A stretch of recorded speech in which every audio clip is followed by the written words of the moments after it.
Hi, I'm Kristyn Burtt for Red Carpet Report, and we are up bright and early for the 23rd Annual Screen Actors Guild Award nominations. JoBeth, I love that each season kind of brings its own flavor and themes. What do you think this year's nominees bring to the table? Incredible talent and diversity, and imagination in the sense of so many different kinds of roles, so many different kinds of movies and television shows.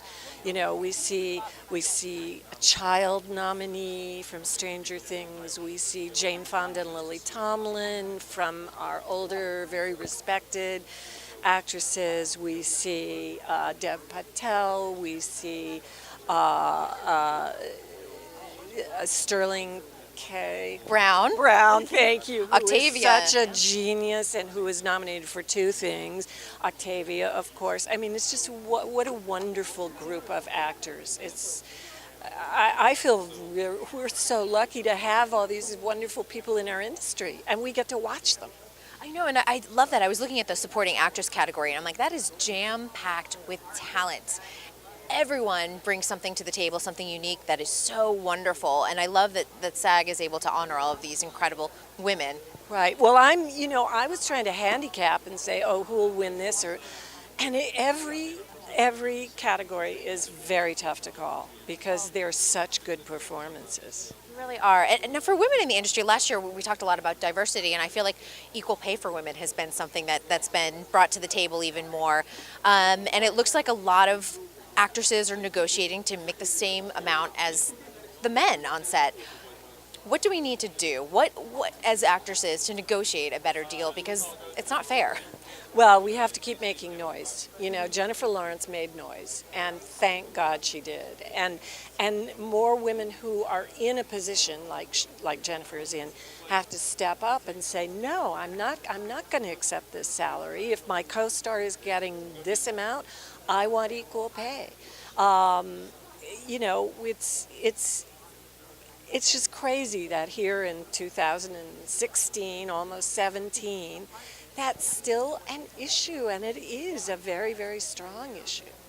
Yeah, it was funny. I was watching Good Girls Revolt, and I'm thinking, sometimes I go, well, that was the 60s, and I'm looking at something that is happening right here in the present. I know. Well, when I first started making movies back in, the late 70s, early 80s, I just assumed, because I was a feminist, that there were going to be more great roles for women, and they would just, and Meryl Streep said, oh yes, there are going to be more, well, there are more great roles for Meryl Streep, but not she's Meryl Streep. Yeah, because she's Meryl Streep, but, there's still are not nearly as many roles for women as there are for men, just not the roles actually written for women. It's extraordinary to me.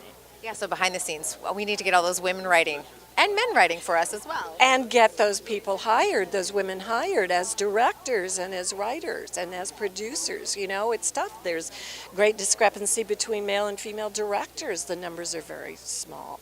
So that's part of the issue. Yeah, and it's been interesting to see Ryan Murphy with his program, really bring women behind the camera to the forefront, because he's seeing 50% of female directors on his shows now. I know. It's great. It's really great, and I admire that so much. One final question. Lily Tomlin is being honored this year. I was just saying, I didn't think you could get any better than Carol Burnett, and I'm like, but you bring someone equally as wonderful this year. I know. We are so blessed, and we're going to have Jane and I think maybe Dolly Parton to give her the award, so it's very exciting. Yeah, I love her. I love that show. I think, I'm just so happy for that women in that age range are getting great roles written for them. And Dolly, Jane, and Lily together makes my heart soar. Yes. Thank you so much for joining us. Thank you. A pleasure. Thanks for watching. Be sure to subscribe to our channel, like this video, and in the comments below, let us know who you think will win at the SAG Awards, Moonlight or Manchester by the Sea.